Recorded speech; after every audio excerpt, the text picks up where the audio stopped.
So this company, it is called sarblue. Okay, so the name of the company is sarblue, and this company started recently, and their motto is they wanted to create affordable telescopes. They did reach out to me and they asked me if I wanted to review their telescope, which is primarily made for, I guess, teenagers, like 13 plus kids, right? I said, yeah, I'm glad to. I don't mind talking about this telescope at all. So they sent me this one. Definitely, I wanted to give it to someone here in the US because I don't know the export laws for these telescopes. That's the main reason why I couldn't ship it. So that's what this telescope is. Let me talk about the specs. So I was impressed by the specs. If you look at it, it is almost like Celestron 4 SE. Okay, it doesn't have a go-to mount, and 4 SE is extremely heavy, and this is very lightweight. And I think they made this mainly for someone who wants to travel with it, someone who is like a kid wanted to move the scope inside, outside. So that's their main target audience, I believe. And it's pretty small. I mean, you can do a backpack with it. It's a small bird watching kind of telescope, terrestrial watching.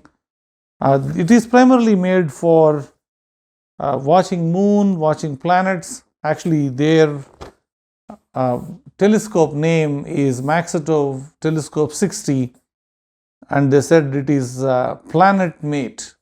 They wanted to sell this mainly for planets.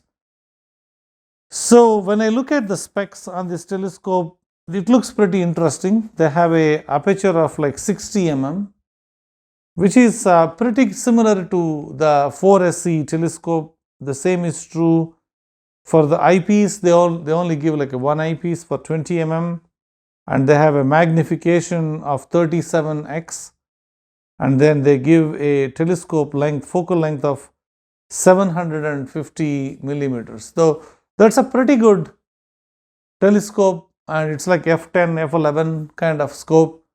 So it's going to give you a pretty good range from the field of view. Like you can see the full moon, I believe.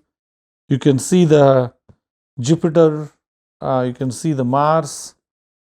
I believe you can see the Saturn rings as well. You know, it seems a pretty good scope for $169. That's what they are selling this for. It's available on Amazon.com. I looked it up and I looked up the specs. It's brand new company. So before further ado, let's open the scope. There's nothing to cut. Wow.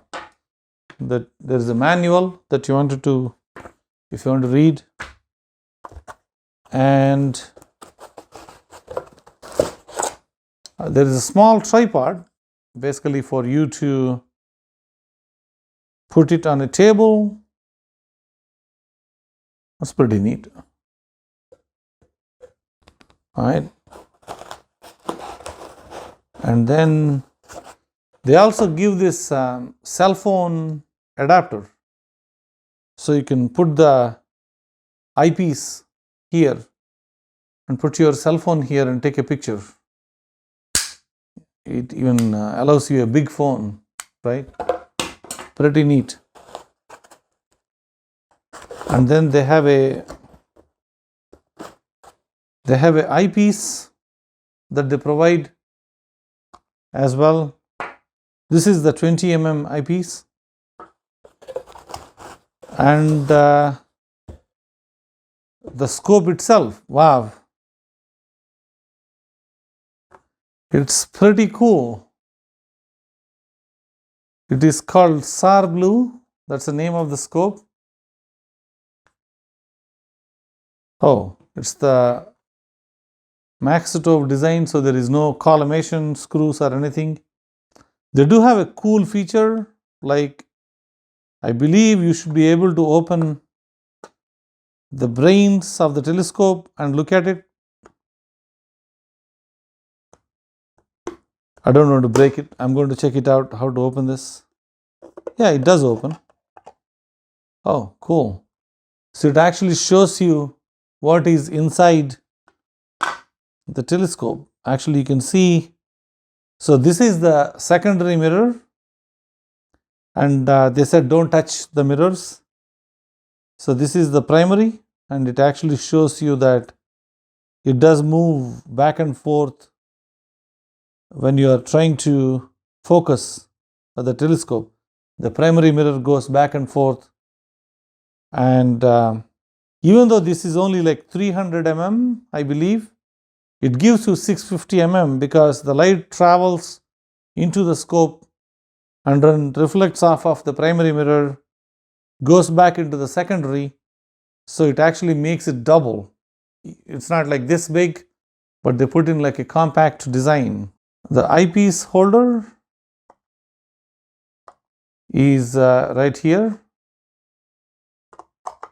Yeah, the material definitely seems like they wanted to attract kids. I think that's how they made it. It almost looks like one of their expensive toys that they bought, right? That's the feeling I get when I'm looking at it. And this is the diagonal here. So the eyepiece will go into it, right?